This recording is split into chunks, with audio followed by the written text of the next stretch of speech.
If you would have asked me 5 years ago what the on-trend brewing thing would be in 2021, I would have guessed something with the letters I, P, and A. And I would have been wrong. Laugh all you want, but hard seltzer is here to stay. And Imperial Yeast's new seasonal strain W04 Paramount can help brewers get the most out of their water fermentations. A clean and aggressive fermenter, Paramount will produce an excellent seltzer with low fusel alcohols, plus it's gluten-free. If you've tried making seltzer with standard ale or lager strains, you know the struggle, and Imperial Yeast is here to help with W04 Paramount. Learn more about this novel strain at imperialyeast.com and pick up your W04 Paramount before it's too late.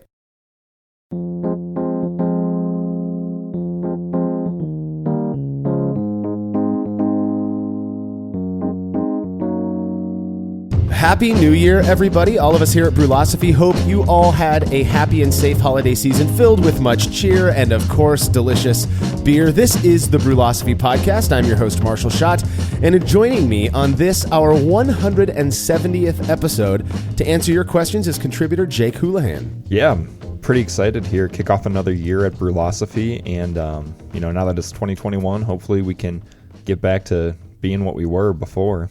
Some semblance of normalcy. I know. I'm excited to start collecting more data and for everybody to start getting these vaccines. I've already got the first shot, which I think is pretty cool. I'll be getting my second one next month. I always love doing these Brü A episodes. We've got some pretty rad listeners who ask questions that really do make me think, which I quite enjoy. Now, obviously, 2020 was a year for the books, and considering the absolute craziness that greeted us as we entered the new year, you all know what I'm talking about, some might be losing a bit of hope. Well, I'm here to tell you it's not all going to be bad. We are incredibly excited to announce our newest podcast, The Brü Lab. After mentioning that contributor Cade Job was working on this in the past episode, the response was really overwhelming. People really did seem to want this show to come to fruition. So that is exactly what we did. We recently dropped an introductory episode that you can find on nearly all podcast servers right now. All you have to do is search for The Brü Lab. That's BRU Lab. Umlaut unnecessary. We've done our best to ensure availability on as many platforms as possible, but certain ones make this very difficult for whatever reason. If you happen to be unable to find the Brü Lab in your preferred app, it's likely Google Podcasts, and I promise we are working on getting it up there as soon as possible. For those who may not be aware, the Brü Lab is a podcast where host Cade Job takes listeners into the lab with brewing scientists to discuss research they've completed and the implications of their results. We plan to start dropping weekly episodes around mid-February 2021, give or take a week or two, and would really appreciate if you not only subscribe right now so that you're notified when new episodes do start to come out, but that you leave a rating and a review just letting us know how excited you are for the new show. All right, if you like what we're up to and you want us to keep doing it, consider becoming a patron of Brulosophy by committing to a small monthly pledge over at patreon.com/Brulosophy. You'll receive rewards like access to unpublished recipes, unique discounts at YakimaValleyHops.com, and an invite to a monthly live Q&A session with somebody in the brewing world.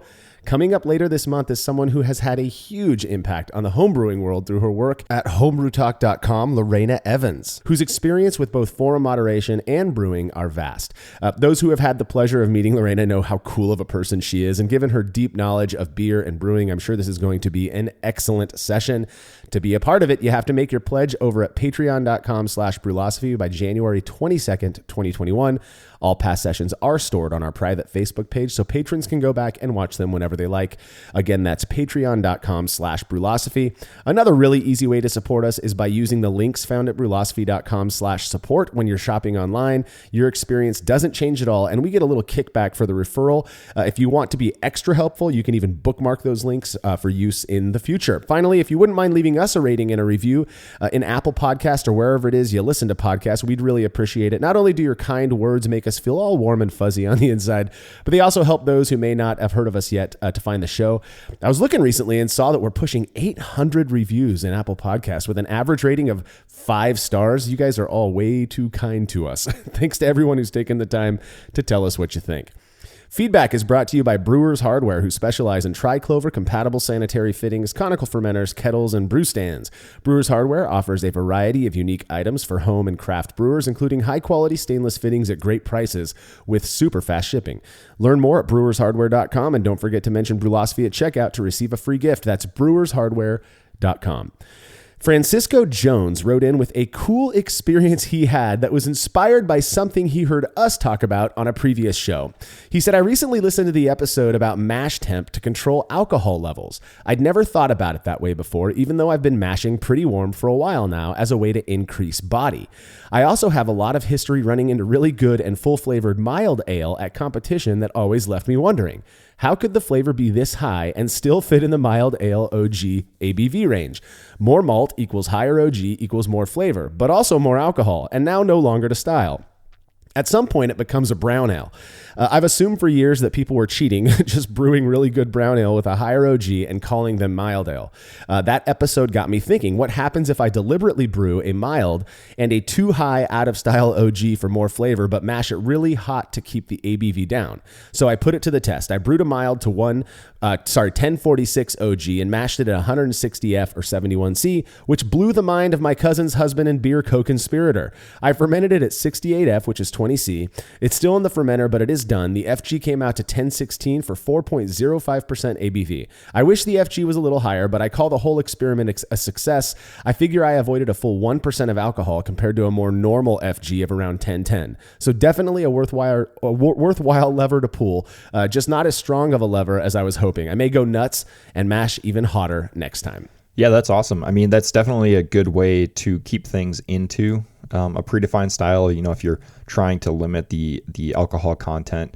But, I tend to think that those higher flavor milds that you're seeing in a lot of competitions, maybe some people are kind of pushing that and getting the alcohol up there. I think it's pretty hard to tell the difference between, 0.5% and 1% ABV personally.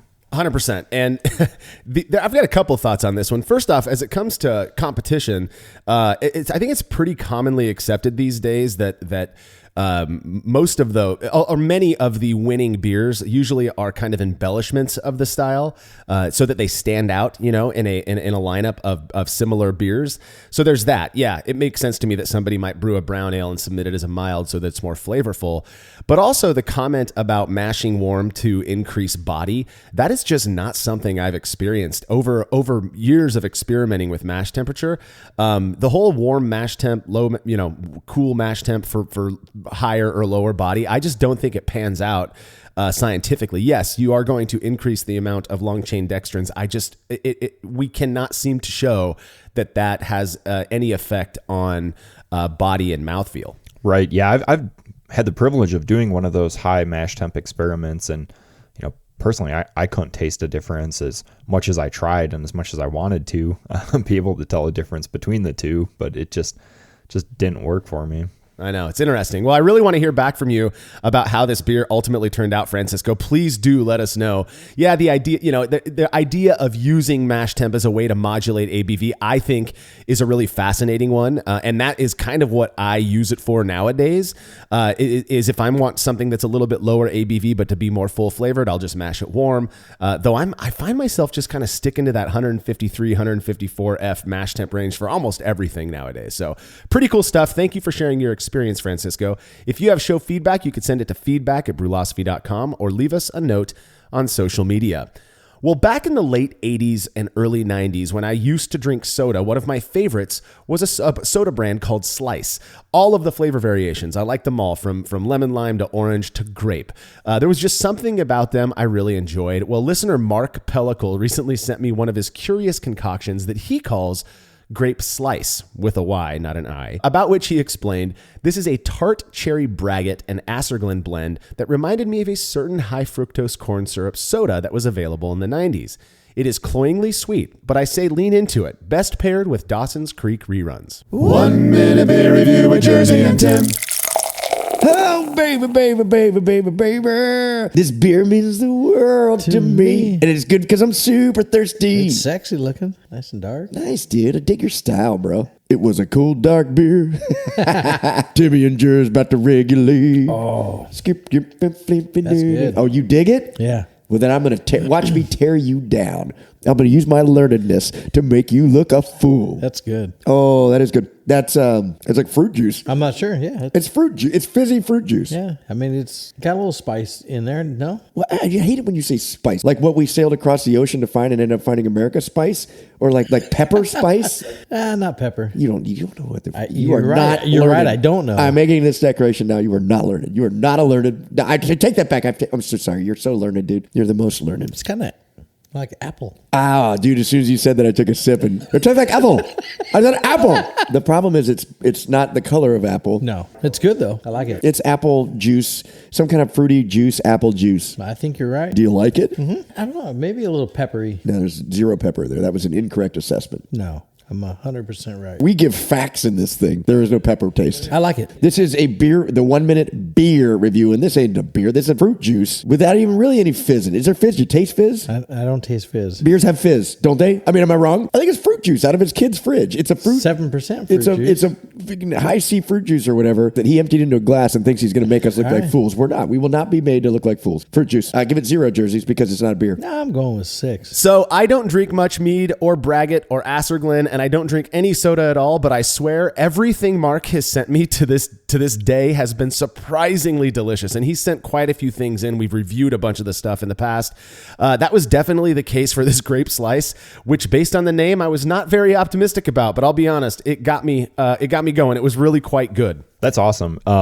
Just thinking about Slice kind of takes me back to when I was a kid with my brother at my grandma's house over the summers. And it seems like she always had a fridge stock full of Slice. And I can imagine trying any kind of mead that tasted like that would, bring the nostalgia memories rushing back to me. Yeah. And I'll tell you, I can't say that I got grape slice out of this blended mead thing that Mark sent in, but I get where he was going. And I think it takes a really creative mind to be able to taste those characteristics and kind of go with nostalgia as a way to kind of name the stuff that we're making. And Mark nailed it. I mean, this is a really good, I don't even know what to call it, this blended mead thing. It was really tasty. I'm not a big mead fan, but Mark really knows what's up. He really seems passionate about making these meads. So I really do appreciate the fact that you've sent us so much stuff. If you want your beer or any other fermented beverage reviewed by Jersey and Tim on the show, you can email me, marshall@brulosophy.com, and we'll get you all set up. When we return from this break, answers to your questions.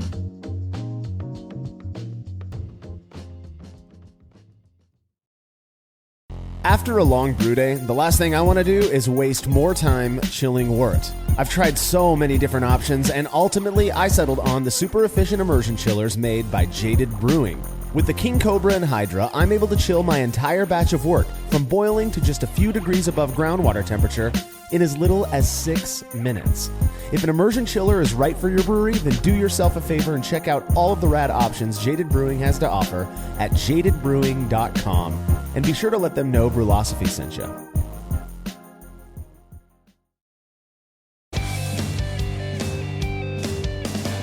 Compact and simple to use with a small footprint for brewing indoors, the Grainfather makes it easy for you to brew professional quality beers at home.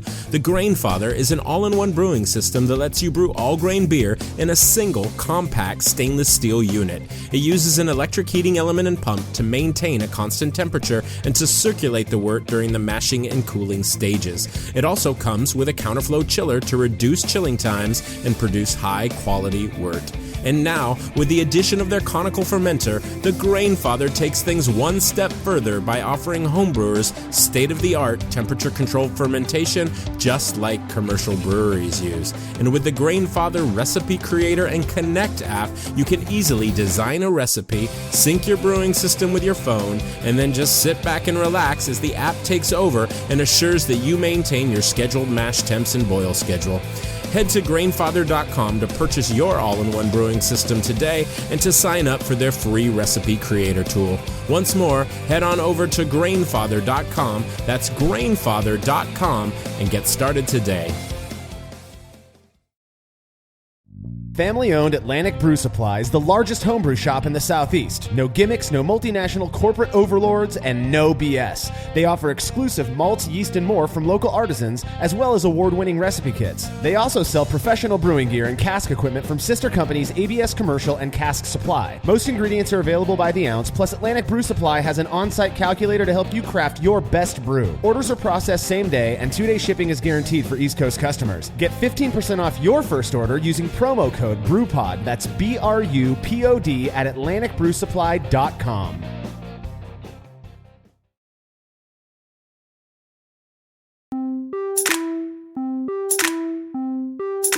Listener questions have continued to flow in. Unfortunately, we only have so much time to answer them, so if we don't get to yours in this episode, rest assured we will in a future Brü A. All right, first question comes from Andrew Marin from Northeast England.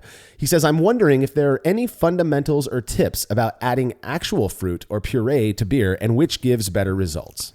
So I don't know that there are necessarily any fundamental tips or like hard and fast rules for adding fruit and puree to beer. I know that in the past I've done it several different ways. One of them being to take that fruit or that puree. I've never actually used whole fruit. And freeze them up so they kind of crystallize and, the particles inside of them explode, and then add that to the beer or to the fermentation vessel. And I think that does add, quite a bit of flavor. And I think if you add that, kind of right before kegging, you probably still have some bacteria in there, but I think it does give you, some comfort in the fact that, this is frozen, it maybe kills off some of the stuff, and then you're putting it in a cold chest freezer or keezer right away so that you're not going to run the risk of, bottle bombs. Another way that I've also done it in the past is to add it to one of those sous vide bags. So take all the puree that you want to add, put it in one of those sous vide bags, and then hold it at, maybe 150 for 22 minutes or whatever it is, to pasteurize it. And that way, you're ensured that you're not going to have any sort of microbes in there or anything that could create a bottle bomb or not a keg bomb, but, a fizzy beer in your keg. Yeah. But other than that, for actual fruit, I really don't have much experience in that realm. Yeah, I actually have never used whole fruit to make a beer. And to be honest, there's only been a handful of times I've even added fruit to beer. I like beer flavored beer, but I've got some friends who have experience making fruited beers, some of which I really enjoyed. One of my favorites, a buddy of mine made an American wheat ale. This was years ago, but he dosed it with blueberries from Oregon fruit. It was like an Oregon fruit puree, which I cannot recommend enough. That stuff is this really nice condensed. It's sterile in the package, so you just open up the can or the bag, you dump it into your beer. I would suggest doing it in either towards the end of fermentation or even once fermentation is complete. And then my approach, if I were to use it, would be to allow that yeast to re-ferment the sugars from that fruit so that you're just left with the fruit flavor and a bit more booze. But yeah, this blueberry American wheat turned out really well. I know some commercial breweries who rely on that stuff as well. And then I believe there's this isn't really a real fruit or a puree issue, but Amaretti has a lot of really cool fruit products that you can dose beer with that I know a lot of brewers are using right now, particularly to dose their seltzer waters, their hard waters. And that's a really interesting way to get some fruit into beer. One of the things that I've heard about using whole fruit that hasn't been pasteurized or condensed or chopped up and stored in your freezer so that it kind of those crystals poke through the cells and it kind of becomes this macerated mess is that you can actually extract really bitter compounds, whether it's tannins, I'm not sure, and it can contribute kind of the sharp bitterness that's not very pleasant to beer. Again, I'm no expert on this. I don't brew much with fruit, but that's about all I can think of when it comes to using fruit in beer. Yeah, and I think if I was actually going to add whole fruit to a beer, I think I would probably look towards the wine and cider making processes and maybe try to mash that all up and add things like the sulfites to try to kill off those wild yeasts and halt them from doing anything to your beer. But then you don't know, maybe maybe that kind of changes the character of your beer too. Yeah. Well, now that I think of it, when I make my berry hard cider, which I've got some on tap right now, I add the 4-pound bag of mixed berries that you get from Costco. And what I do is I leave that out overnight in my garage and be sure to put it in another bag because those the ones they come in leak as it starts to melt. I've learned the hard way. And then I mush it up with my hands inside the bag, and then I pour it into the carboy. And that works really well. I'm putting faith in the sanitation of those berries in there, but it really does seem, again, I get so much flavor out of that. I've done it probably 15, 20 times in the last few years. And that works really well for me. So. Awesome. Next question from Bruce Greenberg from LA, California. I use a homemade keg cleaner similar to the Brew Blaster design you guys wrote about. I believe that was Ray Found's article. Mm-hmm. At the end of the cleaning process, there's some residual water left inside the poppet valve posts. As the keg sits for a few weeks before it's used again, is there a risk of mildew growing inside the poppet valve, quick disconnect post, and or dip tubes? I fill my kegs with sanitizer and then purge with naturally produced CO2 before filling. However, this would not address the buildup of mildew and related organisms. This, to me, Bruce has reached out to us a few times. He's clearly a very dedicated brewer, and I feel like this question really gets to the heart of that whole homebrewers overthinking thing sometimes. I've never considered this, and I probably should consider this, but it makes a lot of sense to me, right? That you're running water. I don't use one of those keg cleaners. I know, Jake, you just bought one, so maybe you can speak to that aspect of it a little bit better. But, regardless of how you clean your keg, stuff is still going to be wet. It makes sense to me that mildew or even mold might grow in that spot between the little metal lip where you put your disconnect on, or where you put your so your post, you screw that on. The one way around that is just to take your posts off every once in a while. Make sure you get a good cleaning on there. I do that. I'd say between every 4 or 5 batches or every 4 or 5 kegs of beer, I'll take those posts off and soak them in. I've been using that Exhilarator cleaner lately, which is phenomenal, just to make sure that they're clean as can be. Is there a chance? Is there a risk of it? Absolutely. It seems like there would be, and I wouldn't want that stuff touching my beer. So it's probably a good idea, prudent of you to take those posts off and give them a good cleaning every once in a while. Yeah. So a couple things on this. For me, I really don't worry about this because the air's so dry out here that the water seems to evaporate, within an hour of cleaning anything left over. But if I was concerned about this, what I would probably do is take a spare disconnect for the in and the out, mm-hmm. and just throw those on the keg once it was cleaned. That would let the dip tube leak out to the bottom, and then maybe let that sit on there for a half hour, an hour, and then just go back, take them off, and flip the keg upside down. And I think that should probably get you good enough, for what we're doing here. But then, like you said, maybe take the posts off every couple times and just make sure that it looks good and there's no black gunk in there. Yeah, I got a photo years ago from a friend of mine who was cleaning his kegs and hadn't, you kind of forget about it. You presume that when you're running, the cleaner through your posts as you're cleaning your keg and all that it's getting all clean. Well, he took his posts off for the first time after picking up these used kegs, and it was nasty. I mean, stuff can grow in there, or at least stay in there, and you may not notice it. And I mean, you consider the fact that it's city, even though the beer that goes into a keg is usually going to be in a fridge or a keezer, keeping it nice and cold. Can it still contaminate the entire batch? I just wouldn't want to risk it. So make sure you're cleaning your posts really well. All right. Next question comes from Brian Borowitz. He says, my question is in regards to yeast pitching temps. I, like many others, am incredibly impatient when it comes to brewing beer, especially the chilling process. Unfortunately, I'm still using a 25-foot or 8-meter immersion chiller, which even when using ice water is a painfully slow process. Rarely do I make it down to 68F or 20C, and usually start transferring to my fermenter around 78F, which is 26C, in hopes it'll miraculously cool down more in the fermenter. I also hate waiting to pitch yeast, as I want it fermenting as soon as possible. So I usually pitch in the upper 70s, which is mid 20C, and then I place it in my chamber to cool and ferment. What are your thoughts on how this affects the beer? So I guess first off, I'll start kind of with the chilling process. So even if you are using a 25-foot immersion chiller, which is what I used for quite a while prior to getting my jaded chiller, those can work very effectively, but you have to do constant agitation. So you have to have a high flow rate, so a lot of water is flowing through there, and you're constantly stirring with the chiller. It's all about, the heat transfer with that copper, and that's kind of the purpose of, why we're using that to chill that. And as long as you are stirring it, you should get a pretty quick chilling time. It might take a little bit longer than with what we're using, but you should still be able to get down to, a few degrees above that groundwater temp relatively quickly. I do understand the impatience though, and I'm quite impatient when it comes to chilling. In terms of the other part of this question, pitching yeast, in the upper 70s, and then waiting for it to cool as it begins to ferment.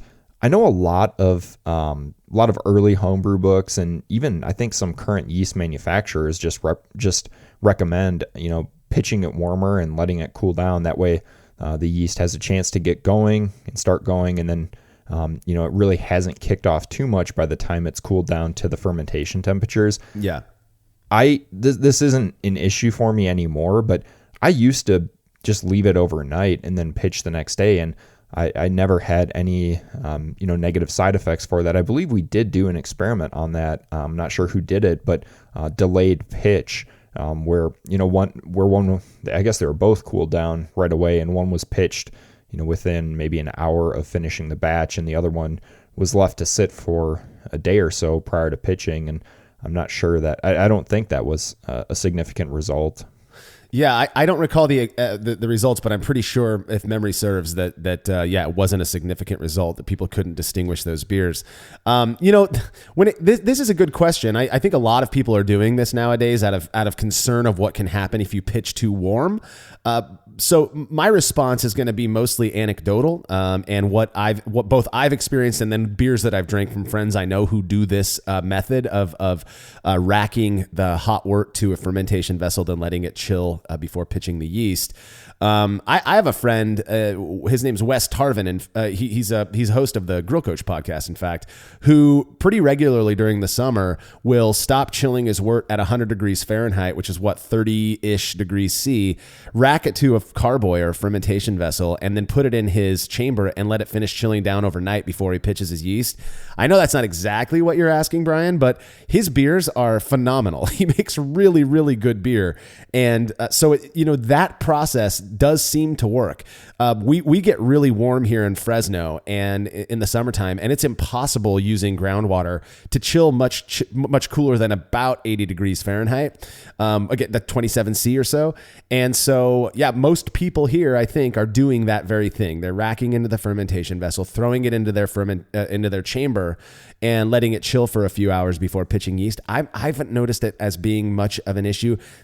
If there's anything that's going to happen, I would think it'd be contamination. But if you pitch soon enough, those yeast are should overrule basically any contaminants that might have gotten into the fermentation vessel. But I'm not a fan. I don't know if pitching temperature really makes that big of a difference. We've done some experiments kind of showing that it doesn't. But I'm not one who likes to pitch too warm. I'd say about 75 F is where I'm comfortable tossing yeast in, as long as I know that I'm chilling that wort down, or chilling the beer down, as it were, more from that point. So yeah, I think I did a experiment where I pitched one at 90 degrees and one down closer to fermentation temp, and I think those were significant, and I believe it was fairly easy. I don't know what your thoughts are, but I think maybe 10 degrees F, about 5 degrees C above fermentation temp is probably what I would just anecdotally be comfortable pitching at. But yeah, I do a lot of these short and shoddy batches now where I pitch right away. And again, my experience with those is that it's not having at least a negative noticeable difference. These aren't comparative experiments or anything, but it does seem to work just fine. So now, next question comes from the same person, or in my notes, I messed up and I can't seem to find who asked this. So if it was you and you want credit for it, please do email me, marshall@brulosophy.com, and I'll give you credit in a future episode. So my question stems from a pale ale I recently brewed. It was a fine beer, but I felt like I wanted it to have a slightly crisper finish. I started thinking, usually the first problem in annotation, that lagers have a clean finish. So what if I use the same grain bill but fermented with a lager yeast instead of an ale yeast? As a fan of your show, I know you can ferment lagers at ale temps and produce fine beer. But what about taking an ale and using a lager yeast at lager or even ale temps? I would assume it would then be considered a lager due to the yeast used, but for some reason this is really confusing to me. I'm not really learned when it comes to beer styles. Maybe there is a style out there that is like this already. A pale lager maybe? What advice do you have in regards to taking a pale ale, or any ale for that matter, and using a lager yeast? Is this going to throw the universe out of alignment? Maybe I'm making a bigger deal out of this than needed, but I'm having trouble finding any information about this. This one, we could spend the whole show just talking about this question It's a or series of philosophical questions. question. Yeah. So yes, there are styles or invented, relatively modern styles that are basically what it sounds like you're asking here, Brian. An India Pale Lager is what comes to mind for me, which is basically an IPA fermented with a lager yeast. Usually cool, though I'm not even sure that matters at this point. So there is that. Can you take a normal pale ale and ferment it with a lager yeast? Absolutely. And to me, you're probably going to get away with it as tasting more like a pale ale. And I am wholly of the belief that you don't call something what it is based on just the ingredients that were used, but you give it the name of what it tastes the most like. I've said this in past episodes. If you were aiming to brew for example, American Amber Ale, but the beer that you ended up making tastes more like a California Common, even if you didn't use all the, quote unquote right ingredients, I'm comfortable with you calling it a Cal Common. So that's where I stand. Call it what you want. Who cares what anybody else says? They don't even have to know how you made it. Yeah, there's so many styles out there that are basically the exact same ingredients, and the only difference is maybe where it was brewed traditionally, the water that was used, or maybe the yeast that was used. And the brewer's sentiment. Yeah. Like the amber you talked about, I mean, for me, that's like any brewery you go to will have an amber, and they're probably basically the same thing, and they can taste wildly different, whether or not it's like a Vienna lager or an American amber ale, or like you said, a Cal Common or something like that, or even an alt beer. I mean, they're basically going to be the same thing. It's just, what do you want to call it, I guess? I know. Well, so to get to the question of will using a lager yeast impart a crisper finish or a crisper overall character, I think it's a worthy thing to try for you. We talk often of our love for Imperial Yeast L17 Harvest.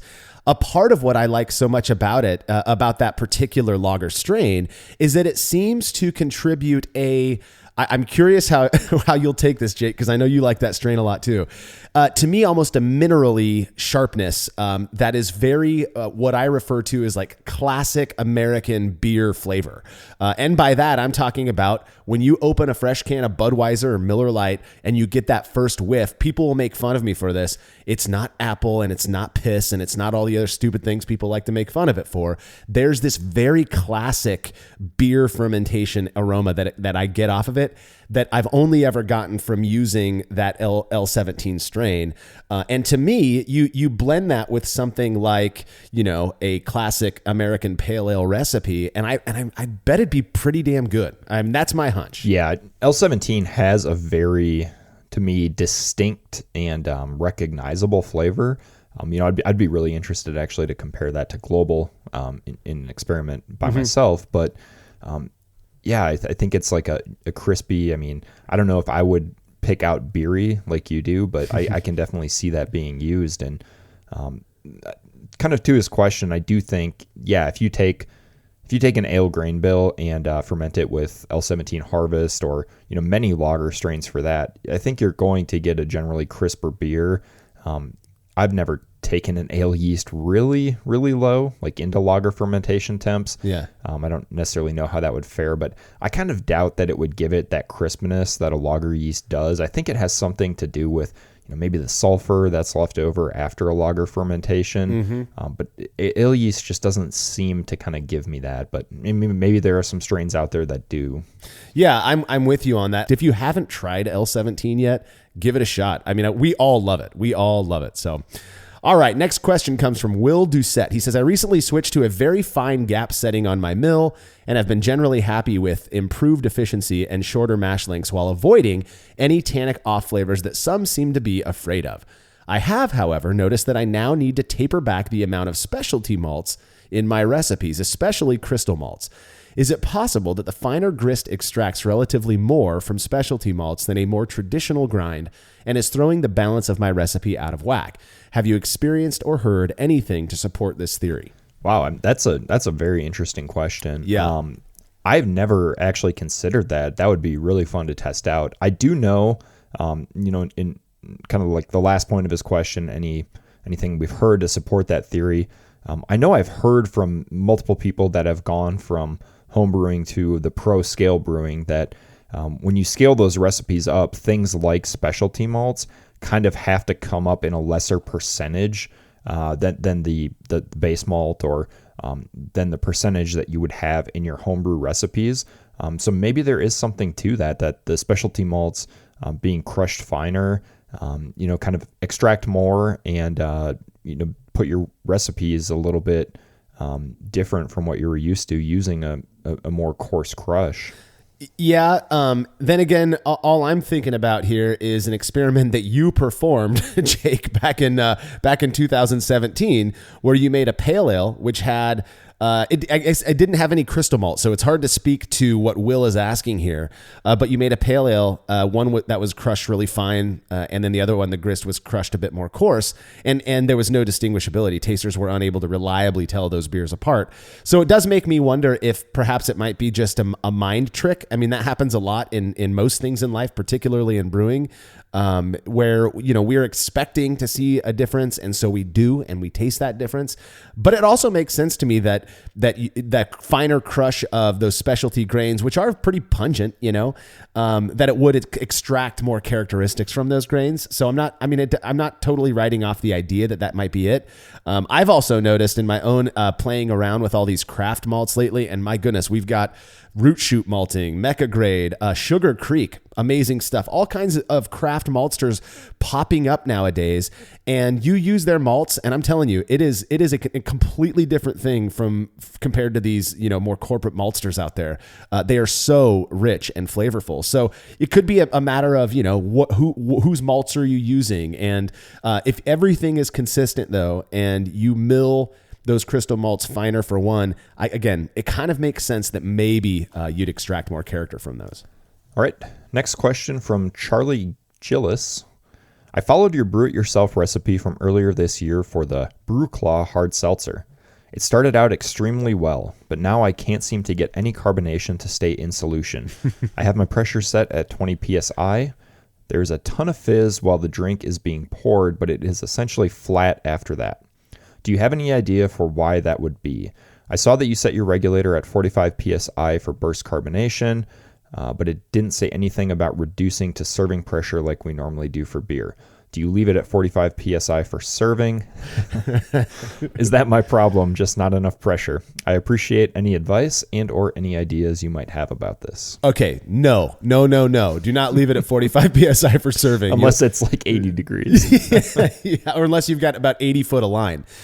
So it's very rare that we do this, but I had some time, and seeing as I was the one who made this brew it yourself, I actually responded to Charlie via email because I wanted him to be able to drink his Brü Claw right away and not wait for us to talk about it on the show. My first question, and this is what I would have said, on the show anyways, is how long is your serving line and what inner diameter is it? I'm a big believer in don't go anything bigger than 3/16 inch, and make sure that you're no shorter. I don't care what your serving setup is. I don't know why people get so hung up on this. Don't go any shorter than 10 foot of line, which is about 3.5 meters or so. My personal setup, I built my new kegerator, and it's all the EVA barrier stuff. So I got the 4 millimeter, which is the smaller inner diameter, and I ran 13 foot of line. So that's I like it longer. I'd rather a slow pour that has as much carbonation in as possible, or that I want, and not foaming in the glass too much. So I reached out to Charlie. I mentioned all that, and he got back to me, and sure enough, he said that he only had a few foot of beer line that came, I believe that it came with his kegerator, and that it was 1/4 inch, I believe, inner diameter. So he swapped all that out, and lo and behold, he's pouring himself perfect Brü Claw now. That's awesome. I just kicked a keg of hop water that I had set at 20 psi with, I think I have about 10 to 11 feet, and I have that super slippery, very very stiff brew line. I forget what it's called. I want to say Bev Flex, but yeah, I'm not entirely sure. It's the stuff you have to use the push connects on. Maybe that's what you have, but it poured great. I mean, if you pour it at a nice angle, pour it kind of like nice and gently, I think that, you're going to keep that CO2 in solution. But 1/4 inch line, that's big. Well, 1/4 inch line at 5 foot, right? I mean, how long a beer line do you go with, Jake? 10 to 11 feet. And you're using a Keyser. So you're still in a chest freezer with just very little room between the top of your keg and where your faucets are, right? Yeah, so it stays pretty cold. Yep. Yeah. So even with my Keyser, I was going no shorter than 13 foot and using standard, the cheapest 3/16 inch liquid serving line that I could find. But again, I went with this EVA barrier because I really wanted to use those duo type fittings. I love that whole setup, and it's not expensive. That's the cool thing about it. But I am so incredibly happy with my pour quality now, and to hear that Charlie was able to go and just swap out his beer line, and now he's serving the Brü Claw perfectly. We talked about this in the experience episode on building kegerators and such. Make sure you've got long enough beer line, and make sure that it is, in my opinion here, make sure that it's 3/16 inch or smaller, and I think you'll get away with most of what you're looking for when it comes to carbonation. All right, we've got to get to our final break. We'll be back with more Brü A after these messages.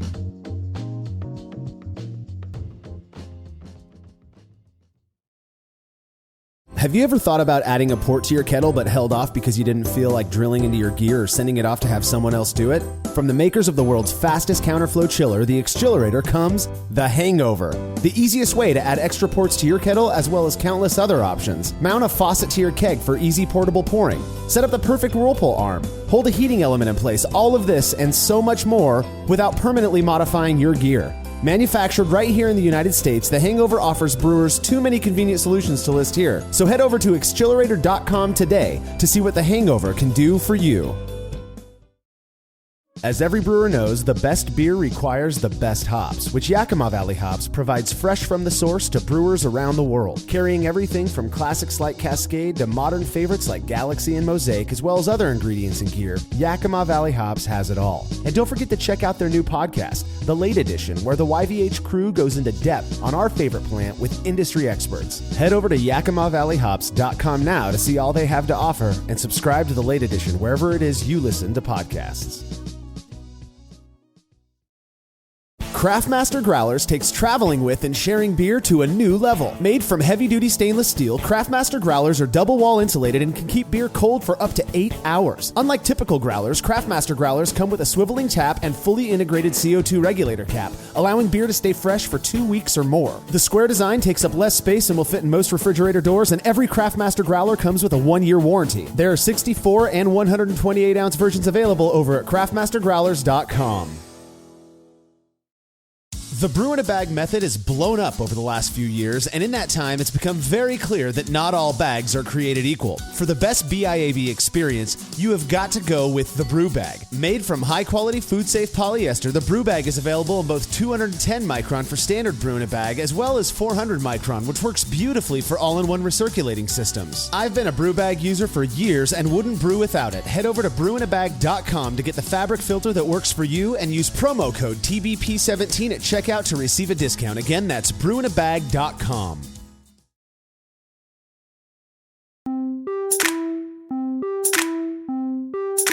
Okie doke, we've got another set of listener submitted questions. Let's do this, Jake. All right, our question comes from Charles Myers from Tokyo, Japan. That might be a first, I don't know. I have a question about the turnaround time of brewing. Having a tilt hydrometer, I can pinpoint essentially when my wort has fermented and I have delicious beer in there. My question is, how long should I leave the beer in the fermentation vessel before kegging and drinking it? I've read that yeast does some cleaning up after eating all the sugars, but what is the rule of thumb on this? This is one that's going to have a lot of personal opinion in it. I remember when I first really started, when I switched to all grain and really started delving into doing better and making, beer that was tasted like commercial beer. It was commonly recommended that you do 2 and 2. So you ferment for 2 in your primary, and then you rack it over to a secondary and let it sit another 2 weeks. I can't imagine ever waiting that long anymore, in part because I actually feel like beer doesn't get better after a certain point. My own personal rule of thumb, this is not a recommendation. You can do whatever the hell you want, Charles. What I like to do is ferment it out in the primary, no racking to secondary. I don't think many people are doing that these days anyways, but I taste it. So I pull a FG sample, and if I don't get any off flavors or anything like that, then I view it as being pretty much ready for the package, and it's going to do some conditioning in that package as well. It's not like moving it to a new vessel is going to stop it from conditioning. I don't know where that idea came from. So what I'll do is I'll taste it, that FG sample. Again, if there's no off flavors, I'll rack it over to the keg, put gas on it, throw it in my kegerator, and then I just let it sit there until it's good.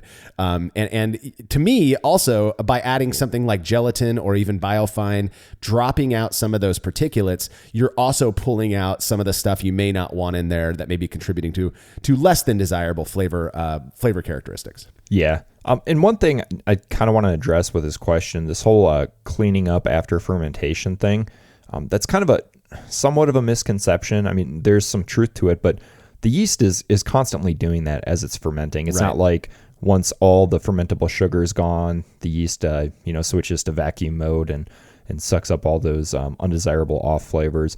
I'm like you. I'll taste those FG samples. If I don't taste any, fermentable extract, and I think everybody's tasted wort, you kind of know what that fermentable extract tastes like. Yeah. If I don't taste any of that and taste no off flavors, it's good to keg. And then whenever I can get around to kegging, I keg it. Yeah, and you go talk to any commercial brewery, they're doing the same thing. I mean, they're not sitting on beer for 4 weeks, unless they are a traditional lager brewery, which then the reasoning is a bit different. They're turning beers around in 8 to 12 days for the most part. So, and one more note, the yeast that we're using these days is so incredibly good. I mean, if you're pitching even a single pouch of Imperial yeast, that yeast is ready to go to work, kick that wort's butt, and produce a good beer without leaving all of these weird off flavors. Back in the day when people were, you'd use the yeast that was glued to the bottom of your extract can lid, of course you needed to let it sit there for a while to get rid of whatever awful flavors were imparted then. So we've got a lot working in favor for us. And so I'm not afraid at all to get beer into the package, in a week or so after brewing it. So next question. It's actually a series of 2 questions from Ben Gansimer out of Iowa. We're going to read these separately, and we'll respond to them separately as well. First question, he says, it sounds like at least a couple of Brewlosophy contributors are certified BJCP judges or have some experience judging. This is something I've been thinking about doing. What advice do you have for someone who's thinking about getting certified?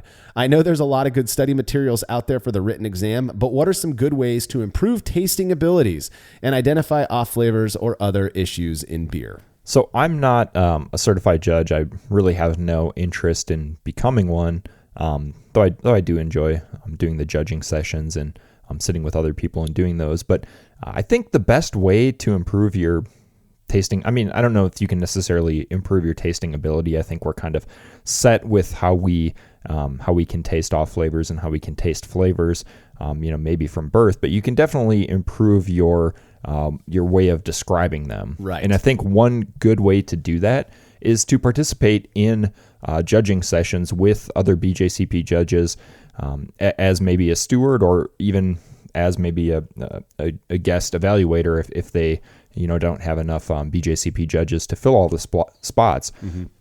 But really, you're tasting beers that are brewed to those specific styles. You're learning from someone who knows how to describe those flavors, and who's well versed in that. And then in terms of off flavors, there are multiple homebrew clubs around here that'll do off flavor testing, with some regularity. I think that's a good way to do it. The kits by themselves are fairly expensive, so it is good to go in with other people and do those, but mix them up with some Miller Lite or some Coors Light and go to town on those off flavors. Yeah, I agree with you. And, I am a certified BJCP judge, though I don't judge anymore. I don't compete. I don't get anything out of that whole part of homebrewing or brewing in general. But there are people who do, and I love that. You do what you enjoy. I'm not a very competitive person, so that never really tickled me. I don't know if I've talked about my BJCP path publicly before, so I'll give a little bit of background here. 2006-ish or so, a group of local friends all got kind of bit by this let's be judges bug, and I wasn't really interested, but they encouraged me. So when it came to taking the online exam, I didn't actually study anything, but I'd been brewing for a long time and was so addicted to learning about these different styles and brewing them properly that I just kind of knew about it. So I passed the online exam without any studying anything. And then when we went in for the tasting exam, it was sort of the same thing. I told my friends like, hey, listen, I'll do this, but I got kids at home. I got to take care of all this other stuff. I'm not going to go and cut out 2 hours of my week just to study beer.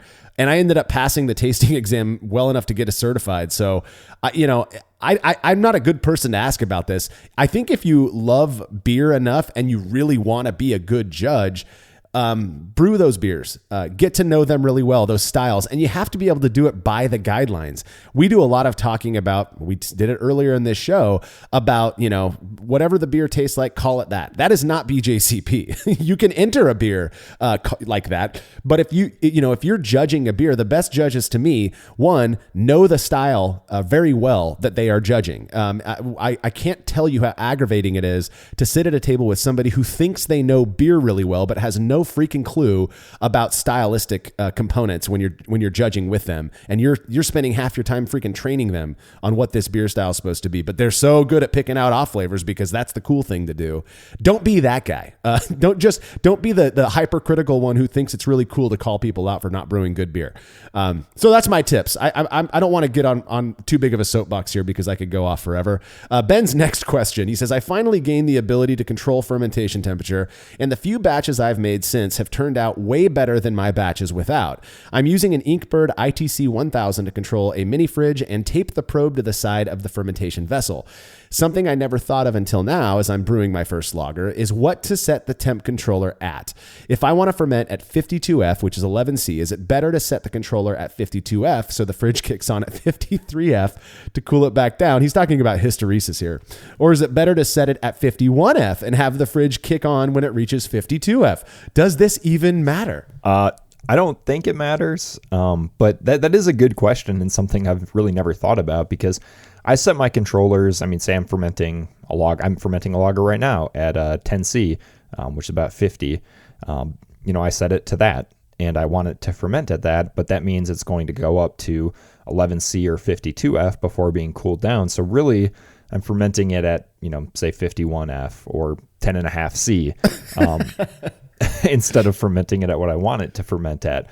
I don't think it matters, this 1 degree of difference, but I guess if you truly want to ferment it at 52, maybe set it to 51 so that, as it's rising, it's always going to be 51.1, 51.3 until it gets to 52 and then cool down. But that 1 degree F or half a degree C that's not going to matter. Yeah, I can smell the Molotov cocktails now, but I'm just gonna come out and say that doesn't matter, Ben. If we can't get tasters to tell apart a beer fermented at 50F or 10C from one fermented at 68 or 20C, I don't think that 1 degree difference is gonna make any difference at all in the outcome of your beer. The way I do it is I'm just upgrading to, I call it an upgrade because I think it really is that, to glycol, which I know you're using, Jake. And so I haven't used that yet, but I'm going to do the same thing as I used to in my fermentation chamber and set it at my desired fermentation temperature and just be fine with it going in and out of that range of 3 to 4 degrees Fahrenheit, which is only like 1 to 2 C. Again, it doesn't matter. Come on, 1 degree Fahrenheit. Come on. If you think you can taste that, don't go be a BJCP judge, because that's exactly what I was talking about in terms of people being too critical. Just wait till your glycol chiller decides to over chill by like 3 degrees, and all of a sudden it's at like 48. I'm okay with that. I wouldn't, as long as it doesn't turn my beer into a ice cube. Right. All right. Next question from Chris Connect from Columbus, Ohio. I ferment in 7-gallon for monsters that have no spigot and cold crash with a standard S-shaped airlock which allows suckback. I open transfer to a keg using an easy siphon racking cane and vinyl tubing, filling from the bottom while covering the keg's main opening with sanitized paper towel. Sounds like some old articles from you. Yeah, sure does. Well, this has generally produced good results for me. My IPAs are a little lackluster, and in particular, a recent clone of Treehouse Julius came out rather muted, especially given the obscene amount of hops I used. I'm looking to limit my post-fermentation oxygen exposure by using Mylar balloons to minimize oxygen suckback during cold crash and close transferring to a purged keg. My question is, how do you manage the times where you need to access the beer post-fermentation? While I understand dry hopping before fermentation is complete reduces oxidation, how do you take gravity readings or add gelatin without removing the lid and exposing the beer to oxygen? Are there ways you take these actions while avoiding exposure, or are these just considered low exposure activities relative to cold crashing and kegging? Yeah, Chris, 100% my hunch would be that your Julius clone was oxidized. That is the first sign to me of oxidation is muted hops and the hop character falling off when it shouldn't. And then if you let it sit long enough, it ends up taking on this, what I refer to as like a hard candy sweetness that's really gross, in my opinion. Is there a way to take samples of that beer without in a fermentation vessel that doesn't have a spigot on the bottom without exposing it to oxygen? I can't think of one. And this is one of the reasons I feel it's worthy to set aside some cash and buy a fermentation vessel that has a port on the bottom and a way for you to attach CO2 to the top, even if it's just set to 1 PSI. You don't need to have, one of these fermentation vessels like a unitank that you use, Jake, that'll hold 15 PSI, just a little bit so that you can get a slow flow of CO2 going into the top of that, and then pull, beer down from the bottom valve so that you're not exposing it to any oxygen. This is a 0 to 180 change for me over the last 5 or 6 years. Cold side oxidation is a very real and easy to reproduce thing when it comes to hoppy beers. And if that's what you're brewing, I mean, and you want a good one, I don't, Jake, maybe you have better advice on this. I honestly think you got to do everything you can to eliminate any oxygen exposure post fermentation. Yeah, I totally agree with you. I mean, that's part of the reason why I am fermenting in unitanks. Yeah. But if equipment is a constant for you, and you do want to brew these beers, because I mean, let's face it, homebrewers love beers like Julius, and I mean, that's what gets a lot of people into homebrewing in the first place.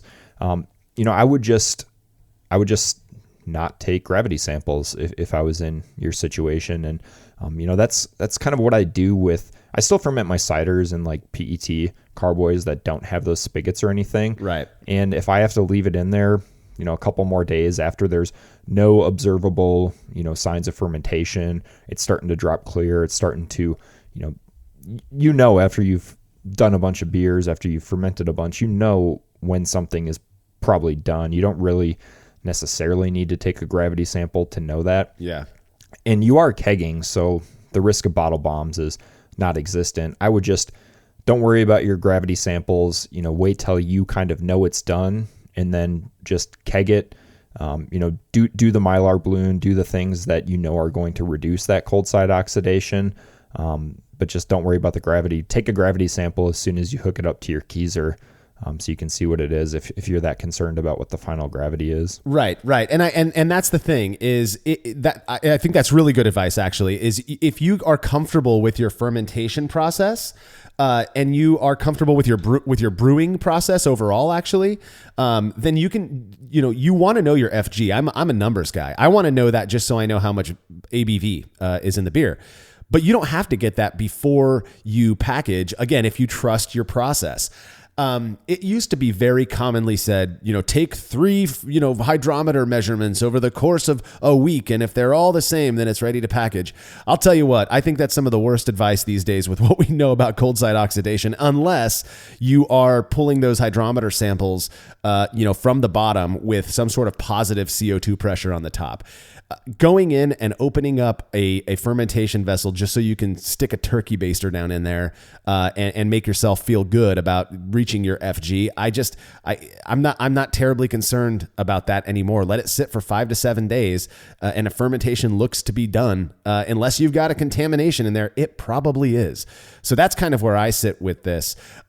Because we hit on a little bit gear stuff, you're using these unitanks, which aren't a cheap option, but there are some other things out there. I'm actually, because I'm going to glycol, I'm going with all the Delta Brewing System stuff. They've got their firm tanks, which are really cool. They're actually hold more volume than other fermentation vessels that I've used, like the SS brew buckets, which those are a great option as well. But the Delta stuff's less expensive, holds more beer, and you can drop the coils down in there for the glycol.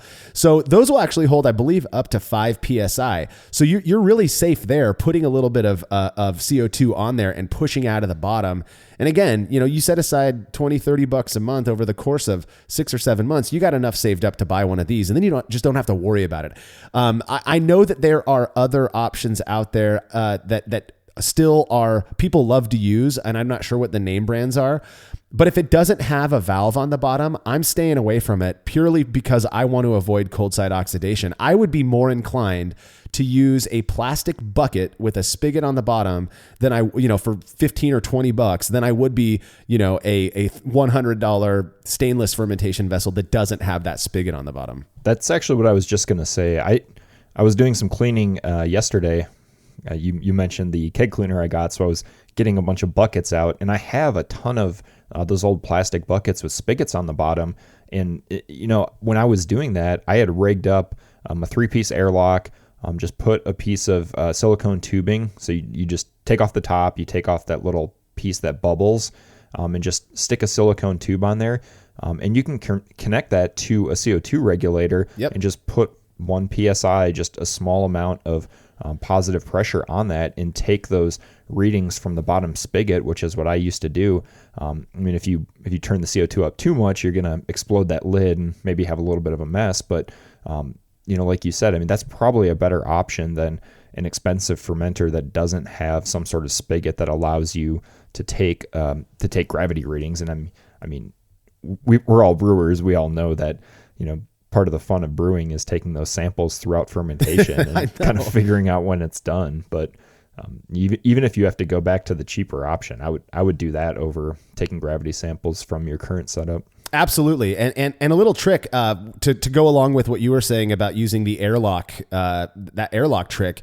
If you're running into the issue where the airlock keeps popping out of the hole in the lid, all you have to do is grab another bung and put it on the inside of the lid so that you're kind of creating a sandwich. So you've got the two bungs are compressing that lid in there. And if you're doing a small amount of CO2, pushing it in through that way, it will not pop that off. I've tried it. And I'm the same way. I've got a couple of those buckets. I don't use them for fermentation anymore. I use them to hold sanitizer in my garage.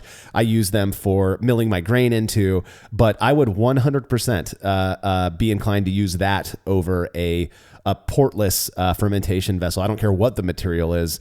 If I'm making a hoppy IPA, especially of the hazy sort. So, all right, final question of the show comes from Sean Dawson, who is out of Canberra, Australia.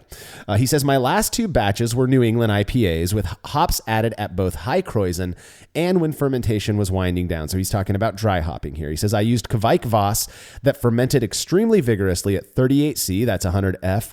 I use SS Brewtech brew buckets and open up the lid to throw the dry hops in.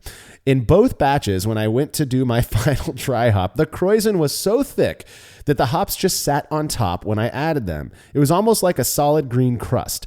It was even making hissing noises when pressure built up underneath and burst through occasionally. These are living things. I didn't want to stir up the Kreuzen, so I left the hops sitting on top. I'm not sure how long it took for the hops to eventually get into the beer, but it made me wonder if a Kreuzen as thick as that might provide some oxidation protection so I can worry less about opening up the fermenter for the final dry hop. My gut feeling is that it is still gas permeable, but surely better than nothing.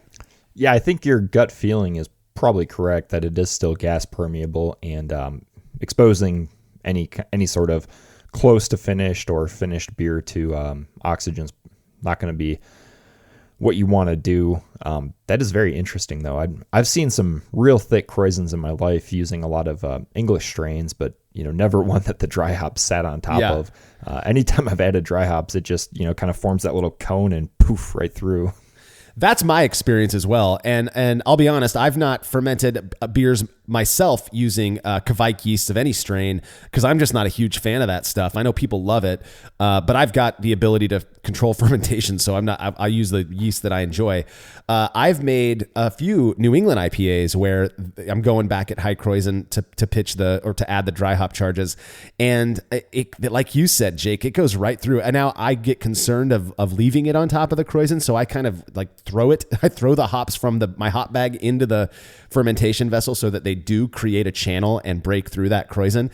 But I would think that just the natural agitation of the fermentation process would eventually pull those hops down, or move things around enough to where they get pulled down into the beer. So I thought this question was going to be about that. How am I ensuring I'm getting maximum hop character? What he's asking though is about oxidation, because that's everyone's focus these days. I have to imagine that Kreuzen is a good protector of the beer beneath it from oxygen exposure. I mean, you've got CO2, which is heavier than oxygen, and if it's just sitting there on the top of that beer, oxygen isn't going to like break through without some sort of manipulation of some sort on your part. So I'm with Jake. I think your gut feeling is probably right. Yeah, I mean that is nuts that you had Kreuzen such as that, and hopefully that does offer some protection for you, but never know. That'd be a fun thing to test out. Yeah, it's a great question though, and I'd be curious to hear what how people are using Kvike, because when that stuff first hit, this is kind of off topic. I thought everyone was going to use it for making like farmhouse ales, but now it seems like everyone's using it to make hoppy beers, which is pretty cool. So yeah, I used it to make a pseudo lager recently, and I mean, I remember texting everybody in our group thread that like, wow, this actually tastes like a lager, but I hadn't had like a homebrewed lager in a while, and then when I eventually had one on next to it, I was like, oh no, it doesn't. Yeah, that's the thing is when you're not comparing it to something like, yeah, it's good enough, let's just call it what it is. But sometimes you really do need the right stuff and the right process to get what you're really after. So, well, that does it for our 170th episode. Thanks again to everyone for listening and supporting us in all of the ways that you do, especially our patrons. You are the reason we're able to keep doing what we do. Again, please go check out the Brew Lab now. Subscribe to that podcast. We want it to be a big thing, and we think you're going to love it. If there's anything at all you'd like for us to address in a future Brü A episode, please send your questions to feedback@brülosophy.com and make sure to indicate it's for Brü A in the subject line. That way we'll be able to add it to the list of future Brü A questions, and do not be shy. Very little is off limits for us. Stay safe out there, everybody, and make sure to head to brülosophy.com to read up on all of the sciencey beer and brewing stuff we're up to. The Brülosophy podcast is made possible by the generous support of our sponsors, as well as all of our rad listeners. We seriously could not do this without you. Cheers to everyone who has subscribed and left a review of our show. It makes a huge difference. If you haven't yet, please consider doing so. Head over to brülosophy.com/support to view a list of ways you can easily help us to continue producing this podcast. If you want a reward for your support, visit patreon.com/brülosophy. Thanks again for listening. We'll be back next week with another episode of the Brülosophy podcast. Until then, think beer. Start off the morning with some hot tea, lemon and honey, cause it suits my throat. Put some herb in the bowl, yeah, it's homegrown. Ain't gotta go through the middleman no more.